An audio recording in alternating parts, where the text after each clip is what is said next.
कौन हो भाई? भैया जल्दी गाड़ी भगा, 3-4 लोग मेरे पीछे पड़े। अच्छा जी, फिर तो सही गाड़ी में बैठी हो। शताब्दी राजधानी सबको पीछे छोड़ देंगे, नहीं तो नाम बदल देंगे। जय बजरंगबली।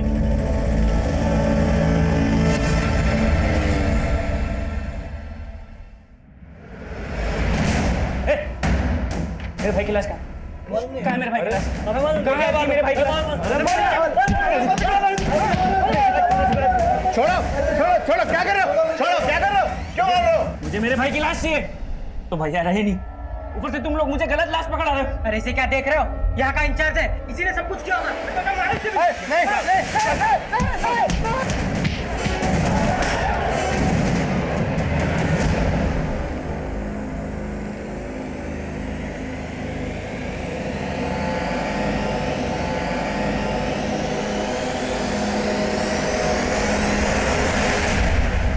सही में गुंडा लोग ने पगलेठी होगा। बताइए, इतनी सुंदर लड़की को मारना चाहता है। अरे जिस पे जान लुटाना चाहिए उसको मारना चाहता है। बताइए, धरती पे ऐसा पगलेट मिलेगा कहीं?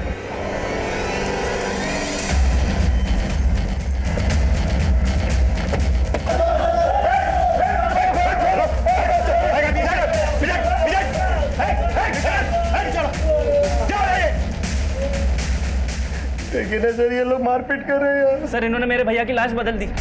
लाश बदल दी मतलब? सर मेरे भैया नरेश का सोना रोड पे मर्डर हुआ था। मर्डर? हाँ साहब, एक टेम्पो उन्हें उड़ा के चला गया था। पहले बोले डेथ एक्सीडेंटल है, और अब जब हम अंतिम संस्कार के लिए बॉडी लेने आए तो ये लोग हमें गलत बॉडी दे रहे हैं। विवेक क्या कह रहा है तू? तेरे नरेश भैया जिंदा है। आप कौन? सर ये मेरी भाभी है, नरेश भैया की बीवी। पर ये तो बोल रही है कि नरेश जिंदा है और तुम बोल रहे हो सर इनकी दिमागी हालत ठीक नहीं है। भाभी आप घर जाइए, मैं यहाँ सब निपटा के आता हूँ। एक मिनट, जट, आपको जो भी कहना है कहिए। साहब हमारे साथ कोई मजाक कर रहा है। वो लाश नरेश जी की थी नहीं तो हम कैसे मान ले कि वो मर गए हैं? सर ये शिनाख्त के लिए नहीं गई थी। सोना पुलिस ने नरेश भैया की बॉडी मुझे दिखाई थी। भाभी ने उनकी बॉडी तब देखी जब हम उन्हें अंतिम संस्कार के लिए ले जाने आए। गलत बॉडी देख के भाभी को लग रहा है नरेश भैया जिंदा है। पर तू तो कह रहा है कि तेरे भैया का एक्सीडेंट नहीं हुआ था, मर्डर हुआ था। किसी पर शक जताया था? हाँ, नरेश भैया ओवरसीयर थे। एक कॉन्ट्रैक्टर अपना प्रोजेक्ट पास करवाने के लिए उन्हें रिश्वत देने की कोशिश कर रहा था। उन्होंने उस कॉन्ट्रैक्टर के खिलाफ एक्शन लिया था, उसी ने मरवाया होगा नरेश भैया को। बस कर विवेक तू, मैं कह रही हूँ तेरे भैया जिंदा है। अभी आप बीच बीच में क्यों बोल रहे हैं? मैं बात कर रहा हूँ ना। तू बार बार अपनी भाभी को चुप क्यों करवा रहा है? कहीं ऐसा तो नहीं है कि ये सब तेरा ही झोल मोल है? सर अब आप भी सोना पुलिस की जैसी बातें कर रहे हैं। मैंने उन्हें कहा था नरेश भैया का एक्सीडेंट जानबूझकर करवाया गया है, लेकिन उन्होंने मेरी बात नहीं मानी। और अब इन्होंने जब बॉडी बदल दी है तो आप इनको बचा रहे हो। हम किसी को नहीं बचा रहे हैं, समझा? क्या चक्कर है? क्या बोल रहे हैं? लाश बदल दी? सर इन लोगों को गलतफहमी हुई है। 9 नंबर की लाश इनकी थी, इनको दे दी हमने। अरे नंबर से हमें क्या लेना देना? पीछे रह के बात कर। सर हमारे भैया को पहचानेंगे नहीं क्या? उनकी बॉडी अंदर है ही नहीं, इन्होंने कहीं गायब कर दी। तेरे नरेश भैया का फोटो है तेरे पास? सिंह, इसका नाम, नंबर और एड्रेस ले लो। जाइए जाइए, आप लोग आप भी जाइए, जाइए जाइए। करण, सोना पुलिस से जाके पता करो कि ये एक्सीडेंट का क्या चक्कर है। मैं तब तक यहाँ पर देखता हूँ कि ये लाश वास्तव में बदली गई थी क्या फिर कहानी कुछ और है। अच्छा हुआ कि चटाई गाड़ी में था, नहीं तो ये भी खरीदना पड़ जाता। करती कहा तुम? हम तेरे जैसों को हक देते हो, दिलाते हैं। सही में जब से तुम गाड़ी में बैठी हो ना, एकदम इम्प्रेस कर दिया हमको। अब कंट्रोल नहीं हो रहा है, अब हो जाए। पैक खत्म हो जाए। अरे पागल हो गया क्या रे? समझा थोड़ा? क्या हुआ? पहले कपड़े तो उतार ले। और अब भी उतार लेते हैं हम कपड़ा।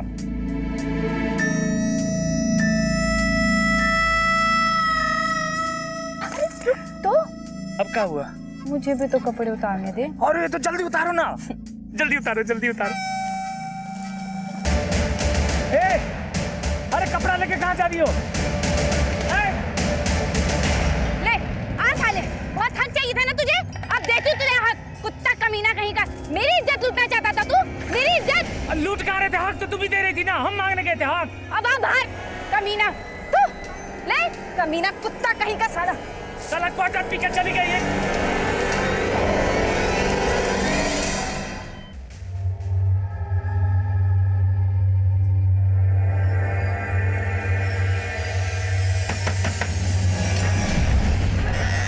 हाँ बोलिए। कौन है तू और मेरे घर में क्या कर रही है? ये मेरा घर है। ये मेरे पति का घर है। क्या है मेरा पति? चिंटू के पापा जरा बाहर निकलना। चिंटू के पापा, चिंटू के पापा जरा बाहर निकलना। अरे कौन चिंटू के पापा? इधर कोई चिंटू के पापा नहीं रहता है। वही चिंटू के पापा जो तुझे यहाँ पे मेरी सौत बना के लाए। क्या है वो? बाहर निकालो उसे। क्या बकवास कर रही है? मैं बकवास कर रही हूँ? लगा ना तुझे धक्का? तुझे देखकर मुझे भी ऐसा ही धक्का लगा। क्या है चिंटू के पापा? बाहर निकाल मेरे पति को। अरे धक्का तो मैं तुझे दूंगी। चल निकल यहाँ से। निकालेगी ना तू, तुझे बाहर निकालेगी ना। मेरे पति को तो तूने संभाल लिया, ले उसके बच्चे को भी संभाल, समझी तू? अरे एक रुक, लेकर जा तेरे बच्चे को। हुआ क्या? वो तो आप बताएंगे। ये कह रही ये आपकी बीवी है और ये बच्चा आपका है। नहीं बहन जी, मैं इनकी बात नहीं कर रही थी। मैं तो अपने पति किशोर की बात कर रही थी। वो क्या है कि 6 महीने पहले मैं अपने पति के साथ यहाँ रहती थी। अब देखिए बहन जी, मुझे पता नहीं आप कौन से किशोर की बात कर रही हैं, लेकिन हम लोग यहाँ 3 महीने पहले किराए पर रहने के लिए आए हैं और हो सकता है आपके पति यहाँ पे हमसे पहले किराए पर रहते होंगे। मुझसे गलती हो गई, मुझे माफ कर दीजिए। चल चिंटू। सर मैंने सोना पुलिस से बात की थी। सोना पुलिस को जो लाश सोना रोड पे मिली थी वो इसकी थी। लाश का चेहरा बुरी तरह से कुचला हुआ है, देखकर पहचान करना मुश्किल है। और विवेक बोल रहा है कि उसने शिनाख्त की थी। सर सोना पुलिस ने वहां के लोगों से पूछताछ की तो सामने आया कि एक्सीडेंट नरेश का ही हुआ था और वो ने एक्सीडेंट नहीं बल्कि सुसाइड लग रहा था। सुसाइड? हाँ सर, और वहां के कुछ लोगों ने भी विटनेस किया है कि नरेश ने खुद टेम्पो के आगे आकर अपनी जान दी थी।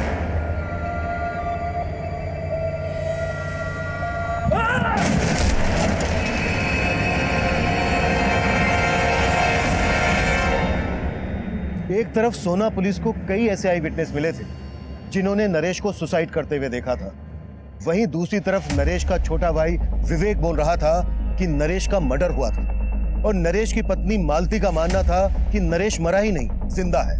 और इन सब बातों के बीच नरेश की लाश बदले जाने का मामला हमारे सामने आया। इस केस में दोहरे मापदंडों को देखते हुए यह केस पूरी तरह से हमें सौंप दिया गया और हम सबसे पहले उस कॉन्ट्रैक्टर रिद्धेश सोलंकी से मिले जिस पर नरेश की हत्या करवाने का शक जताया जा रहा था। सर आप बेकार में मुझ पर शक कर रहे हैं। नरेश की मौत से मेरा कोई लेना देना नहीं है। हमने पता किया है, तुमने नरेश को रिश्वत ऑफर की थी अपना प्रोजेक्ट पास करवाने के लिए। सर हर कॉन्ट्रैक्टर ऐसा नहीं होता है। आप पहले नरेश के बारे में पता तो कीजिए। वो दिमाग से खिसका हुआ है, दिमाग की बीमारी की दवाई भी लेता था। अच्छा सर मैं झूठ नहीं बोल रहा हूँ, गुस्सा तो उसकी नाक पे चढ़ा रहता था और मैंने तो बस मिठाई का डब्बा उसको भेजा था। उसे लगा कि उस डिब्बे में पैसे हैं और बस इसीलिए उस प्रोजेक्ट से उसने मेरा पत्ता साफ कर दिया। और तुमने उसी को साफ कर दिया? सर ये आप क्या कह रहे हैं? वहां पर सभी लोगों ने देखा था कि उसने सुसाइड की थी और सर इस तरह आप मुझ पर बिलेम नहीं कर सकते हैं। किसने क्या कहा, किस मकसद से कहा, ये हम इन्वेस्टिगेट कर रहे हैं और अगर कुछ भी मिला ना तेरे खिलाफ तो अगली मुलाकात रिमांड रूम में होगी और वहां पता चलेगा कि टॉर्चर क्या होता है। चल निकल चल। करण ये कह रहा है कि नरेश की दिमागी हालत ठीक नहीं है। नरेश का भाई विवेक कह रहा है कि उसकी भाभी की दिमागी हालत ठीक नहीं है। दोनों को दिमागी प्रॉब्लम। नरेश का हमें स्टेटमेंट ऑफ माइंड समझना होगा। नरेश के भाई विवेक पर भरोसा नहीं कर सकते। एक काम करो, नरेश की बीवी को थाने बुलाओ। सर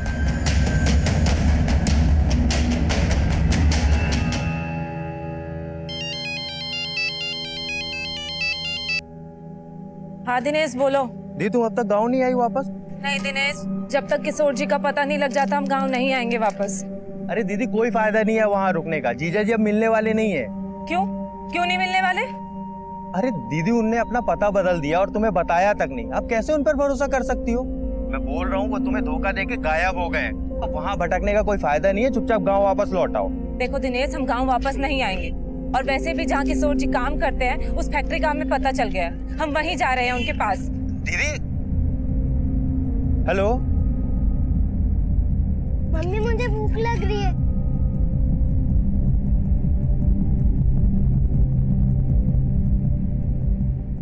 ये देखो तुम्हारा पसंदीदा चाइनीज।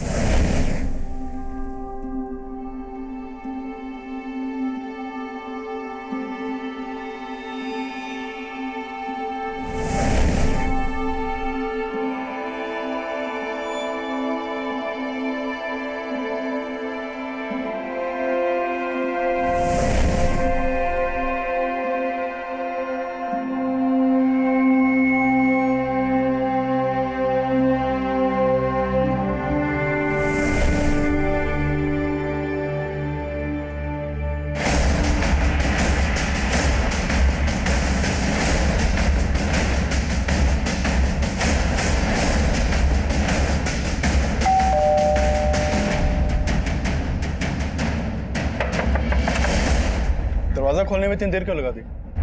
वो मैं कपड़े धो रहा था, लेकिन आप यहाँ? नरेश भाई की लाश मिली आपको? भाभी कहाँ है तुम्हारी? उन्हें थाने लेके चलना है, सर कुछ बात करना चाहते हैं। भाभी तो गाँव चली गई। गाँव चली गई? कब?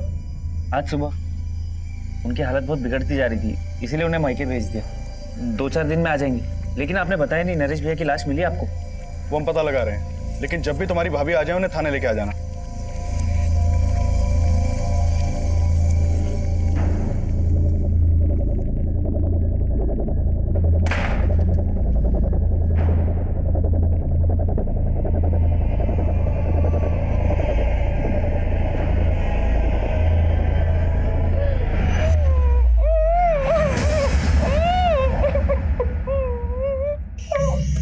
ज्यादा आवाज निकालने की कोशिश मत करो बाप, वरना भैया की तरह आपके भी प्राण निकल जाएंगे।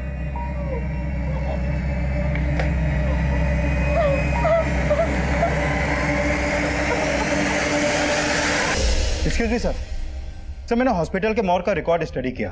सर उस रिकॉर्ड के मुताबिक वहां पर 9 लाशें थी, जिसमें से एक लाश नरेश की फैमिली को सौंप दी गई।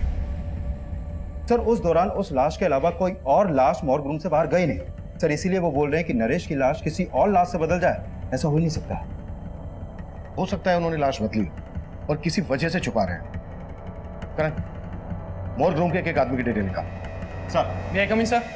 कम प्रेम, सर एक औरत आपसे मिलना चाहती है, वो अपने पति की मिसिंग कंप्लेन लिखवाने आई है। बुलाओ। अब 6 महीने पहले मैं अपने पति किशोर के साथ पटेल नगर में रहती थी। उसके बाद मैं गांव चली गई। पिछले 1.5 महीने से मैं इनको फोन लगा रही हूँ, उनका फोन नहीं लग रहा है। उसके बाद मैं गांव से शहर आई और अपने घर गई तो पता चला कि उन्होंने बहुत समय पहले ही मकान खाली कर दिया है। तुम कह रही हो कि तुम्हारे पति किशोर का फोन 1.5 महीने से बंद था, वो तुम अब आई हो हमारे पास? अब मुझे लगा कि शायद उन्होंने अपना नंबर बदल लिया होगा। मैंने गांव से उनकी फैक्ट्री में भी फोन किया था, लेकिन कोई मुझे सही से जवाब ही नहीं दे रहा है। कहाँ काम करता था किशोर? अब बंसल नाम की फैक्ट्री है, वहाँ पे मजदूरी करते थे। गांव से शहर आने के बाद मैं उनकी फैक्ट्री में भी गई थी। वहाँ के चौकीदार ने बोला कि किशोर जी अब यहाँ नौकरी नहीं करते। उन्होंने 6 महीने पहले ही यहाँ से नौकरी छोड़ दी थी। लेकिन साहब मुझे ना शक हो रहा है उनकी फैक्ट्री वालों पे कि वो मुझसे कुछ छिपा रहे हैं, कुछ तो झूठ बोल रहे हैं वो मुझसे। तुम्हें ऐसा क्यों लग रहा है कि फैक्ट्री वाले झूठ बोल रहे हैं? क्योंकि साहब किशोर जी हर महीने गाँव में पैसे भिजवाते थे। अगर उन्होंने नौकरी छोड़ दी होती तो फिर पैसे कहाँ से भिजवा रहे थे वो? कितना पैसा भेजता था किशोर तुम्हें? 6,000 रुपये महीना। हो सकता है उसने कोई दूसरी नौकरी कर ली हो। किशोर तुम्हें लगातार पैसे भेज रहा था, तो फिर उसने तुम्हें अपना सही एड्रेस क्यों नहीं दिया? कहीं ऐसा तो नहीं है कि उसका किसी के साथ कोई चक्कर हो? नहीं नहीं साहब, किशोर जी ऐसे नहीं है, वो कोई गलत काम नहीं कर सकते हैं। तुम दोनों की शादी कब हुई थी? 7 साल पहले हुई थी और 1 साल पहले ही वो मुझे अपने साथ गांव से शहर लेके आए थे। तब मैं उनके साथ बहुत खुश थी। यहाँ पर मेरा बहुत ख्याल रखते थे वो, किसी चीज़ की कोई कमी नहीं आने दी उन्होंने। कब से ढूंढ रही हूँ, मुझे मिल ही नहीं रहे हैं। आप उन्हें ढूंढ दीजिए ना साहब। हाँ ठीक है, तुम ऐसा करो, किशोर का हमें फ़ोन नंबर, जिस फैक्ट्री में वो काम करता था वहाँ का एड्रेस, जहाँ रहता था वो एड्रेस, ये सब हमें लिखवा दो। अपना नंबर भी लिखवा देना। ठीक है नंदी।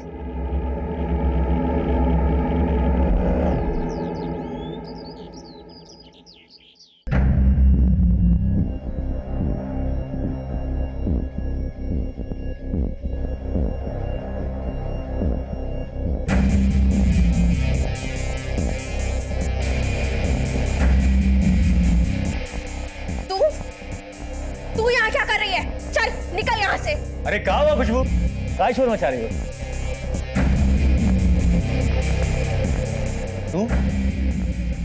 तू यहाँ क्या कर रही है?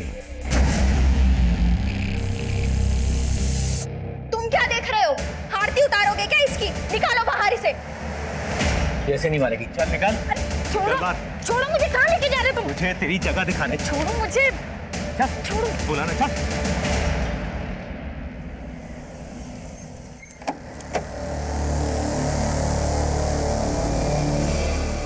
बंसल। जी, किशोर 6 महीने पहले तक मेरी फैक्ट्री में काम करता था, लेकिन फिर अचानक उसने काम छोड़ दिया। यहाँ से काम छोड़ने के बाद उसने कहाँ पर काम किया? अब ये तो मुझे पता नहीं, पर हाँ मेरे मैनेजर ने बताया कि वो अपनी आखिरी महीने की तनख्वाह भी लेकर नहीं गया। कितनी तनख्वाह थी उसकी? यही 6,000 रुपये, बाकी लेबर की तरह। 6,000 रुपये? इतने ही पैसे हर महीने वो अपनी बीवी को भेजता था, फिर अपना खर्चा कैसे चलाता होगा? तो वो बहुत जुगाड़ी आदमी था। जब वो पहले दिन मेरी फैक्ट्री में आया था ना काम करने के लिए, तो उसका पहनावा देखकर मैं मतलब हैरान हो गया था। Good morning sir. Good morning. कौन से डिपार्टमेंट से हो आप? सेठ जी, हम किशोर, आपका नया वर्कर, आज ही से ज्वाइन किया हूँ। मैं तो सोच रहा था कि मेरे मैनेजर ने उसे किसी दूसरे डिपार्टमेंट में रखा होगा, पर बाद में पता चला कि उसे काम की काफी जरूरत थी, तो वो यहाँ मजदूरी करने को भी तैयार हो गया। और थोड़े दिनों बाद उसने मेरी फैक्ट्री के साथ साथ दूसरी फैक्ट्रीज में लेबर सप्लाई का काम भी शुरू कर दिया। यहाँ किसी के साथ उसका कोई लड़ाई झगड़ा हुआ था? जी हाँ, लड़ाई तो हुई थी। एक पाठक नाम का आदमी था जो पहले मेरी और दूसरी फैक्ट्रीज में लेबर सप्लाई का काम करता था, पर जब से ये किशोर इस धंधे में कूदा तो पाठक का काम बैठ गया। तूने मेरे धंधे में हाथ डाल के अच्छा नहीं किया। अपना बोरिया बिस्तर उठा के जा, वरना मैं तेरी वरना क्या कर लेगा रे? क्या कर लेगा? चल निकल यहाँ से। मैं अभी नहीं डरता तेरी धमकियों से, समझा ना? तेरी ये मजाल देख, मैं तेरे को बताता। अबे चाकू ऐसे नहीं, ऐसे खोलते हैं। अब चला के दिखाओ कैसे चलाना है, दिखाओगे चला के? किशोर, पाठक, क्या हो रहा है पर? हाँ? सर, मैंने तो किशोर को बोला भी था कि वो पुलिस में कंप्लेन कर दे, पर उसने कोई एक्शन ही नहीं लिया। तो आपको लगता है पाठक किशोर के साथ कुछ कर सकता है? अब सर, मैं तो इसके बारे में कुछ बता नहीं सकता, ये तो आप पता कीजिए। पर सर, किशोर का इस तरह से गायब होना मुझे कुछ ठीक नहीं लग रहा है। ठीक है सर, इस बंसल की बातें भी कुछ अटपटी सी लग रही हैं। कहीं हमसे कुछ छुपा तो नहीं रहा?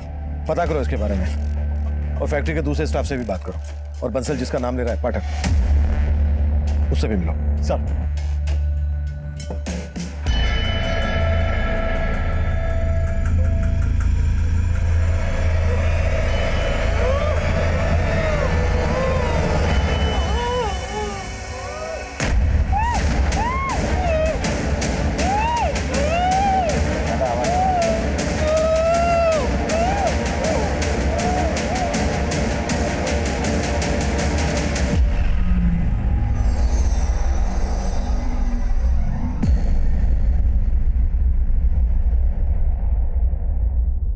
दीदू फालतू में जीजा जी के लिए आंसू बहा रही है। तू वहाँ गाँव में तंगी में गुजारा कर रही थी और वो शहर में ऐश कर रहे थे। हम बोल रहे हैं धोखा दे रहे हैं वो तुम्हें, और तुम उन्हीं के लिए रोए जा रही हो। पुलिस स्टेशन से फोन है, लगता है किशोर जी के बारे में पता चल गया।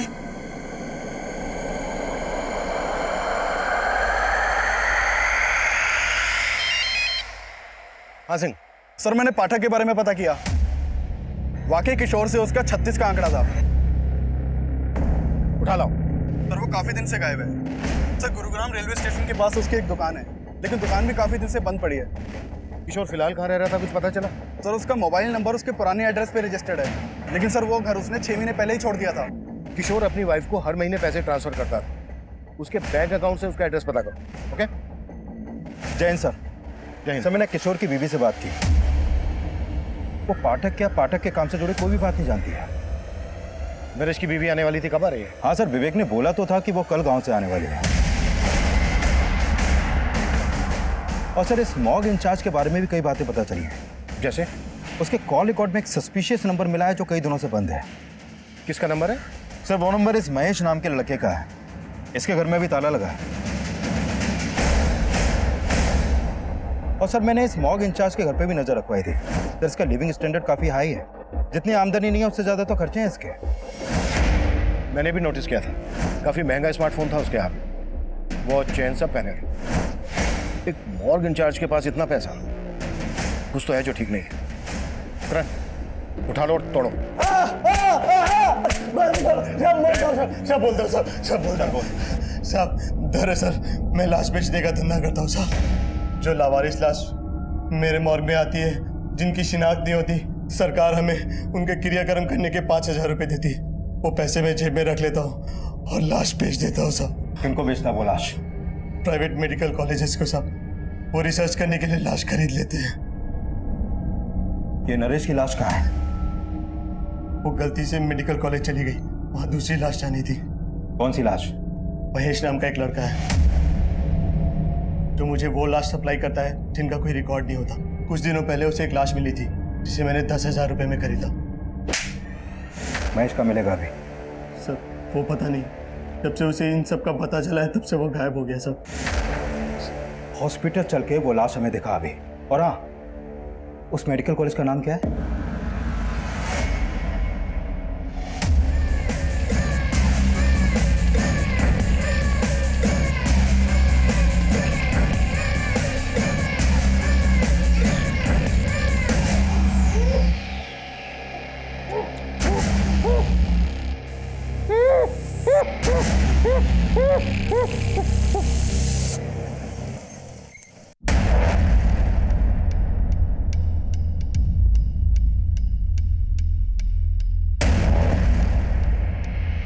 सिंह, नरेश के भाई और नरेश की बीवी को शनाख्त के लिए बुला लो और यहाँ के डीन और इंचार्ज को थाने लेकर आओ। ठीक है सर। हाँ करण। सर, महेश ने जो लाश मॉर्ग इंचार्ज को दी थी मैंने उसको देखा अभी, तो मुझे लग रहा है ये लाश शायद किशोर की हो सकती है। What? सर बस मुझे लग रहा है, आई एम नॉट श्योर, क्योंकि इस लाश का चेहरा भी बुरी तरह बिगड़ा हुआ है, लेकिन इसकी कद काठी कुछ कुछ किशोर से मिलती है। तुरंत बायोमेट्रिक करके पता करो। और किशोर जहाँ रह रहा था पता चला? हाँ सर, उसका एक दूसरा एड्रेस मिला बैंक से।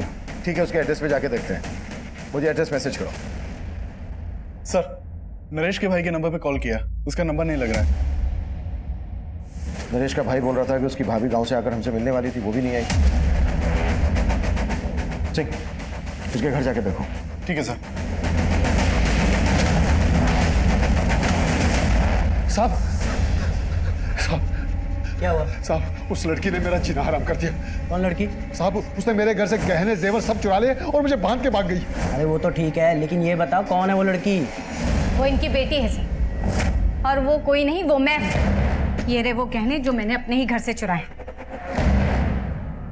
मैंने इनको यहाँ भागते हुए देखा तो मैं भी यहाँ आ गई, क्योंकि इससे पहले ये मेरे खिलाफ कुछ बोले तो मैं अपनी बात आपके सामने कोई बात नहीं साहब, चोर है तू, पकड़ लो साहब इसको। भागी नहीं जा रही हूँ मैं कहीं। सर पहले आप मेरी बात सुन लीजिए, अगर फिर भी लगे कि मैं गलत हूँ तो कर देना मुझे अंदर। ठीक है, बोलो।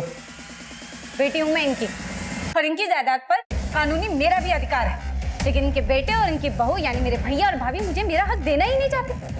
कहते बाप की संपत्ति में बेटी का कोई हक ही नहीं होता।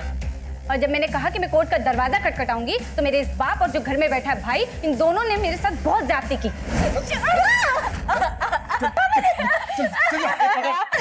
ये ना ऐसे नहीं मानेगी, रुक। कर देगी ना साइन, करेगी ना।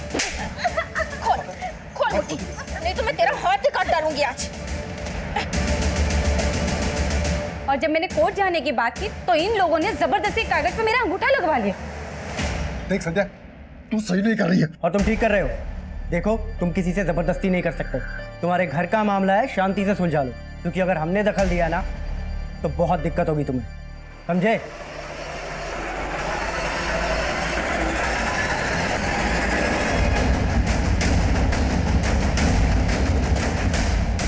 सर, यही किशोर का घर है, लेकिन पड़ोसियों से पता चला है कि कई दिनों से यहाँ पे ताला लगा है।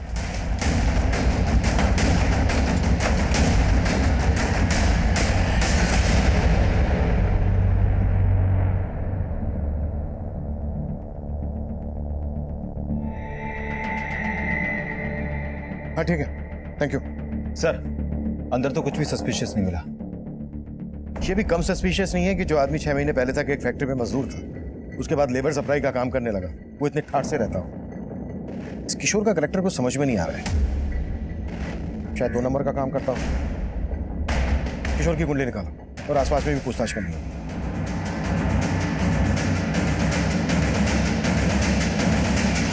सर, किशोर क्या करता था ये तो नहीं मालूम मुझे, लेकिन काफी धाकड़ आदमी था। लोग महंगी महंगी गाड़ियों से आते थे यहाँ। किशोर के साथ यहाँ कोई और भी रहता था? फिलहाल तो वो अकेला रहता है, लेकिन कुछ टाइम पहले उसकी बीबी भी यहीं रहती थी।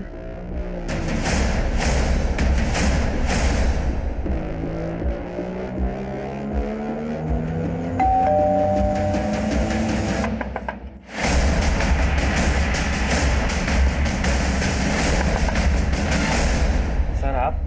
ये हमेशा दरवाजा देर से क्यों खोलता है तू? वो तेरा फोन क्यों नहीं लग रहा है? सर शायद मेरे फोन की बैटरी डाउन हो गई होगी, मैं तो सो रहा था सर। अच्छा, भाभी कहाँ है तेरी? सर गांव से आ गई क्या? सर वो भाभी तो हरिद्वार चली गई भैया के आत्मा शांति की पूजा के लिए। अच्छा, आत्मा शांति की पूजा। तेरी भाभी तो मान नहीं रही थी कि तेरे भैया मर चुके हैं, और अभी हरिद्वार पहुंच गई आत्मा शांति की पूजा कराने। सर चल चल देखने दे। बताइए ना अरे तो पीछे सर, पूरा घर चेक करो। सर हुआ क्या? अरे तो देखने दे, हट पीछे। यार पीछे हट। सर कुछ नहीं है। हाँ चल चेक तो करने देना, चुप रह। साइड हो। सर कुछ नहीं है। साइड हो तो साइड हो, देखने देना।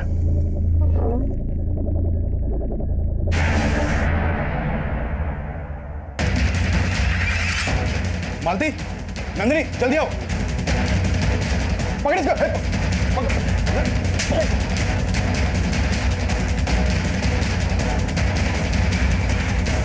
पकड़ो इसे, सिर्फ मेरे पति को मारा है।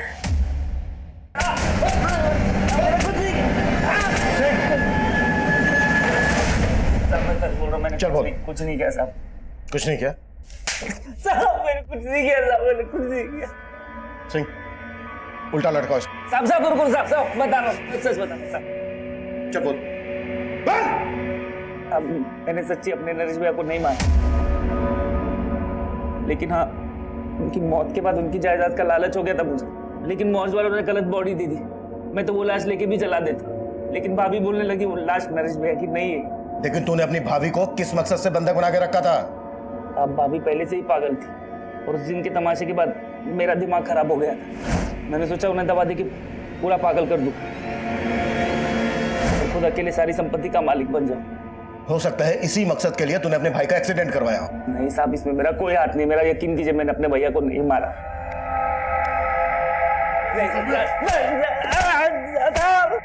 सर, हमने उस लाश का बायोमेट्रिक किया था। वो लाश किशोर की है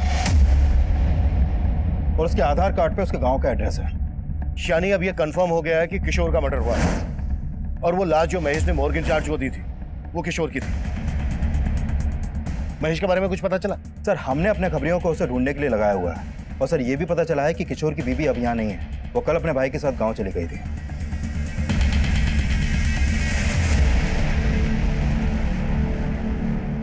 दीदी, खैर जो हुआ सो हुआ, भूल जाओ।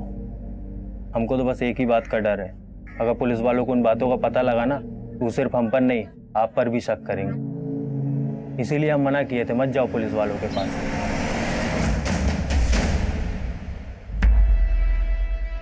अरे अरे, कौन हो तुम लोग और अंदर कैसे घुसे चले आ रहे हो? अरे भाभी जी, इन्हें मैंने बुलवाया है। अरे मैंने सोचा अपने आने की खुशी में पूरे गांव वालों को भोज खिला दूं। पागल हो गई हो क्या तुम? और तुम खड़े खड़े क्या देख रहे हो? निकालो इसे बाहर। अरे ये मुझे नहीं निकाल सकते। अगर इन्होंने मुझे निकाला ना तो तुम सब के सब जेल जाओगे। क्यों पापा जी? देख संध्या, तू चाहती क्या है? हिस्सा। चल दे दिया तुझे हिस्सा, मैं तुम्हें लिख के देता हूँ। पापा जी, अब मैं लिखे विखे पर भरोसा नहीं करूंगी। हाँ, एक काम करते हैं, ये घर आप सब रख लो, लेकिन इस घर की आधी कीमत यानी कि 20 लाख रुपए कैश मुझे दे दो। कर लेते हैं समझौता। 20 लाख? भाभी जी, अगर 20 लाख नहीं दिए ना तो कोर्ट कचहरी पुलिस ये सब। पापा जी, भाभी जी तो नहीं समझ रहे, लेकिन आप तो समझ रहे हैं ना।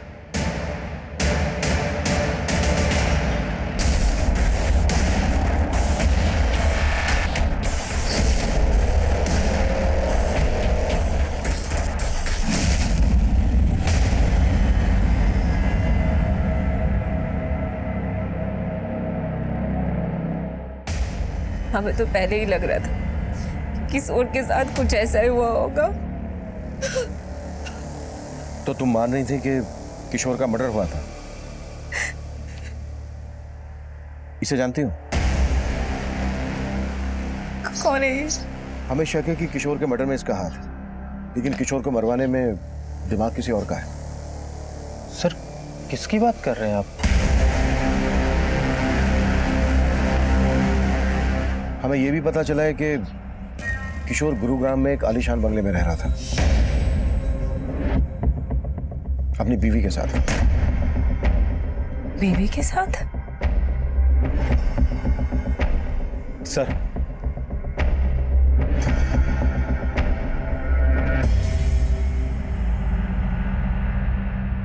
सर एक किशोर के बचपन का दोस्त है। इसने बताया है कि ललिता से शादी करने से 6 महीने पहले ही किशोर की किसी और लड़की से भी शादी हुई थी। हाँ साहब, वो उसके भाई किशोर से काफी नफरत पाल के बैठा था, तब उनके बीच में काफी मारपीट भी हुई। वो लड़की और उसका भाई अब कहाँ रहते हैं?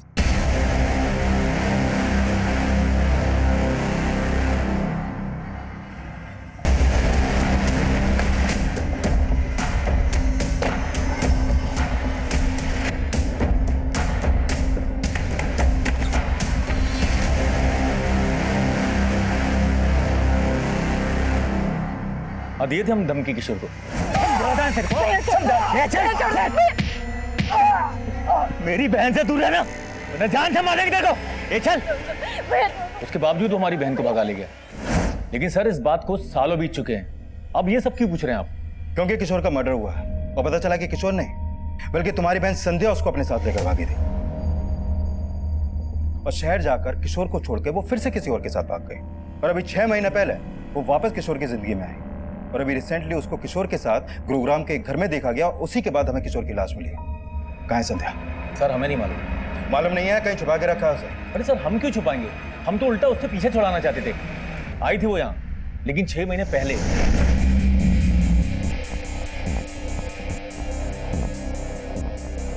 और आकर हमें ही चूना लगा गई। ये घर आप सब रख लो, लेकिन इस घर की आधी कीमत यानी कि 20 लाख रुपए कैश मुझे दे दो। ये लो। थैंक यू पापा जी। नाराज हो, कोई बात। भाभी आप मेरी नजर उतारने वाली थी ना? हाथ कीजिए, ये लो मेरे नाम पे भोज खा लेना।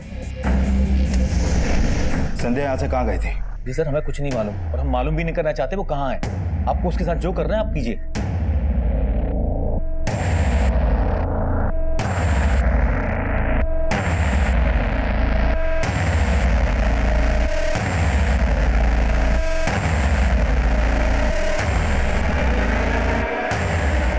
अरे पागल हो गया क्या? सुन तो, अरे मेरी बात तो सुन। सर संध्या के भाई और फादर से उसका एक नंबर मिला था जो काफी दिनों से बंद है। हो सकता है उसने कोई नया नंबर ले लिया हो, और अगर उसने कोई नया नंबर लिया है तो किसी ना किसी सर्विस प्रोवाइडर को उसने अपना आईडी दिया होगा। करण, टेलीकॉम कंपनी को संध्या का अपडेट भेजो, शायद उसका कोई दूसरा नंबर सामने आ जाए। Right sir. किशोर की पहली पत्नी संध्या किशोर मर्डर केस में प्राइम सस्पेक्ट बनकर सामने आई, लेकिन किशोर के काम से जुड़े कई ऐसे सवाल थे जिनका जवाब हमें अभी भी नहीं मिला था। और किशोर का वो घर जो किशोर की हैसियत से काफी आलीशान था, उस घर में संध्या ही किशोर की पत्नी बनकर रह रही थी। लेकिन गांव वालों के बयान के मुताबिक संध्या ने किशोर को कई साल पहले ही छोड़ दिया था। ललिता के रहते संध्या का किशोर की जिंदगी में वापस आना, कहीं ना कहीं ललिता और उसके भाई दिनेश का इसमें किशोर को मारने का मोटिव तो नजर आ रहा था। लेकिन इतना भी साफ था कि किशोर की लाश उस मॉर्ग इंचार्ज को महेश नाम के एक लड़के ने बेची थी। और पाठक के गायब होने का रहस्य भी हमारी समझ में नहीं आ रहा था। हमने पाठक, महेश और संध्या को ढूंढने के लिए अपना खबरी नेटवर्क एक्टिव कर दिया और हमें जल्द ही महेश के सोनीपत में छुपे होने की टिप मिली।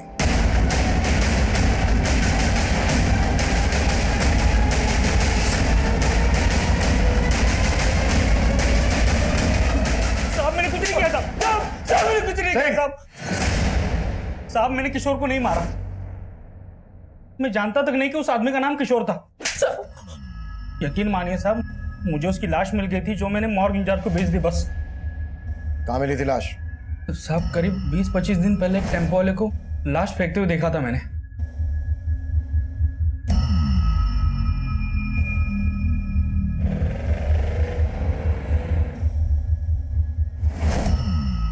कौन था टेम्पो वाला? नंबर बोल टेम्पो का। साहब वो नंबर नहीं देख पाया, वहां पे बहुत अंधेरा था। ऐसे नहीं बोलेगा ये। कुटास! साहब मैं सच बोल रहा हूँ साहब। साहब मैं सच बोल रहा हूँ साहब। साहब साहब साहब मैं सच बोल रहा हूँ साहब।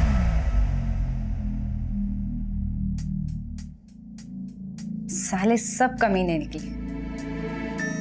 एक तो ये सच्चा मर्द निकला जिसने मुझे धोखा नहीं दिया। लेकिन तुम बहुत दी यार, साला बीच जंगल में नंगा करके भाग गई। लेकिन वापस आके तेरा घर भी तो बसाया। हाँ ठीक है, फाइल तैयार करो। ओके सर, एक मोबाइल सर्विस प्रोवाइडर ने संध्या के नाम एक नंबर अलॉट किया था। वो नंबर अभी सोनीपत में एक्टिव है।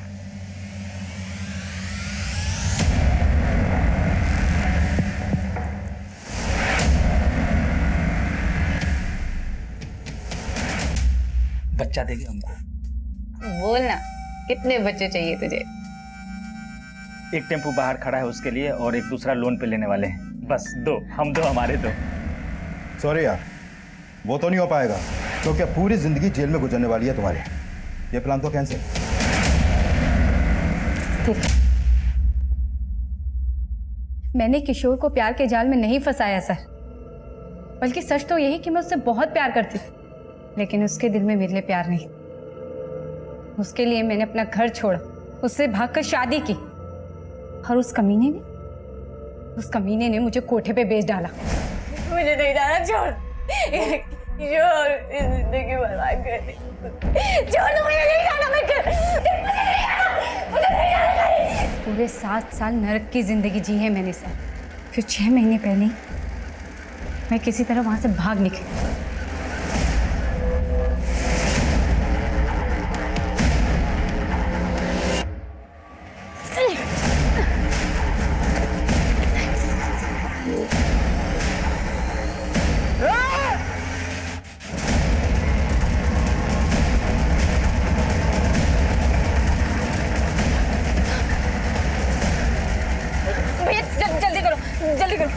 पूरी जिंदगी धोखे खाए हैं मैंने, लेकिन जीतू ने, उसने मुझे नई जिंदगी दी।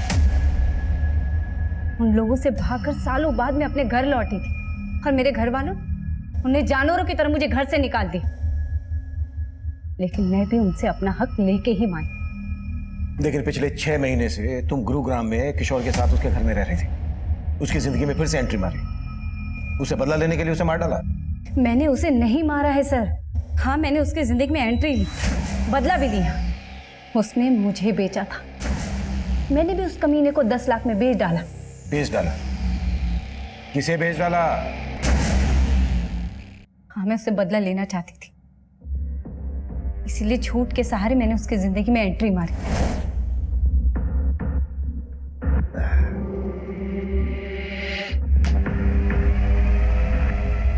संध्या, प्रिया क्या कर रही है? तूने मेरी किस्मत बिगाड़ी थी ना, लेकिन मैं तेरी किस्मत संवार सकती हूँ। अच्छा? बोला उससे पति मत बन, दल्ला बन जा मेरा। और लालची इंसान तो गधे को भी बाप बना लेता है। फिर उसने तो मुझे झूठी मलिका बना ली, अपने बाबू लोगों को खुश करने के लिए मेरे साथ सुलाने लगा। लेकिन किशोर को किसे बेचा तुमने, ये बोलो। उसके बॉस बंसल को। कायल था वो मेरा, लेकिन अब सहा नहीं जा रहा, बहुत हो गया। इसलिए एक दिन, बंसल जी, मेरी माँ की बहुत तबीयत खराब है, मुझे 10 लाख की बहुत ज़रूरत है, प्लीज़ कर दीजिए ना। अब इतने प्यार से बोलोगे तो इंतजाम तो करना पड़ेगा मेरी जान। आप कितने अच्छे हैं ना। और फिर बंसल मेरी बातों में आ गया। बड़ी आसानी से उसने 10 लाख रुपए मुझे दे दिए, और फिर मैंने अपना रंग बदल दिया।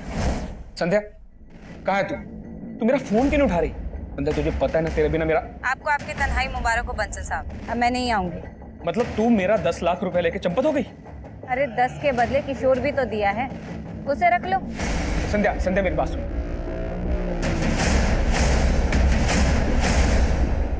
फिर मुझे नहीं पता कि किशोर के साथ बंसल ने क्या किया।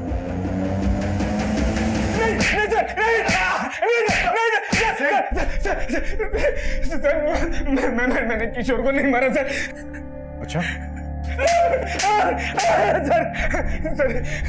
सर, उसकी बीवी मेरे 10 लाख रुपए लेके भाग गई थी सर, तो मैंने उसे अपना कुत्ता बना लिया था सर।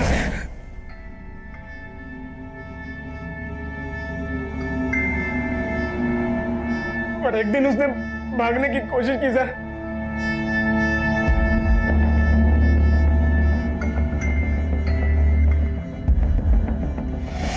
किशोर, किशोर,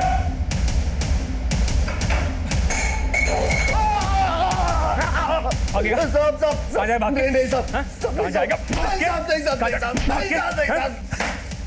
पड़ा रहा रात पर यहीं पर। और सर, कुछ देर बाद मेरे आदमी ने आकर मुझे बताया कि किशोर मर गया है सर। नाम देखो, बुला के लाग जा। और उसके बाद मैंने अपने एक और आदमी की मदद से किशोर का चेहरा खराब करवाया, और सर टेम्पो से उसे कहीं दूर डंप करवा दिया सर।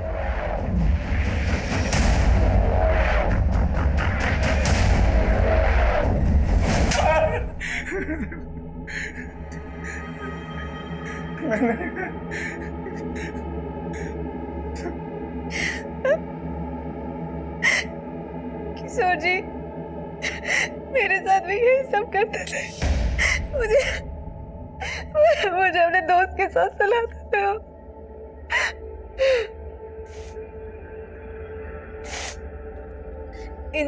इन सब चीजों से थक कर मैं शहर से गांव भाग गई थी। ये बात तुमने हमें पहले क्यों नहीं बताई? मैं आपको बताना चाहती थी, फिर मैंने सोचा कि एक बार मुझे किशोर जी का पता चल जाए कि वो गायब कहाँ है। किशोर के चरित्र से जुड़ी बातें जो हमारे सामने आई, उस लिहाज से वो कभी भी किसी की भी नफरत का शिकार बन सकता था। वो जो करता आ रहा था वो पूरी तरह से गैर कानूनी था, अनैतिक था। उसके द्वारा किए जा रहे अपराध हर मोड़ पर दस्तक दे रहे थे, लेकिन ललिता ने इन दस्तक को पूरी तरह से नजरअंदाज किया। वहीं दूसरी तरफ संध्या ने उसकी असलियत हमें बताने के बजाय खुद बदला लेने का फैसला किया, और अंजाम यह हुआ कि वो इस केस की विक्टिम होने के बावजूद अपनी जिंदगी को अपराध के रंग में रंग बैठी। अब मैं सीनियर इंस्पेक्टर अभिमन्यु जिंदल आप लोगों से विदा लेता हूं। आपसे फिर मुलाकात होगी एक नए केस के साथ। देखते रहिए क्राइम पेट्रोल दस्तक। मकसद बताना नहीं, बचाना है।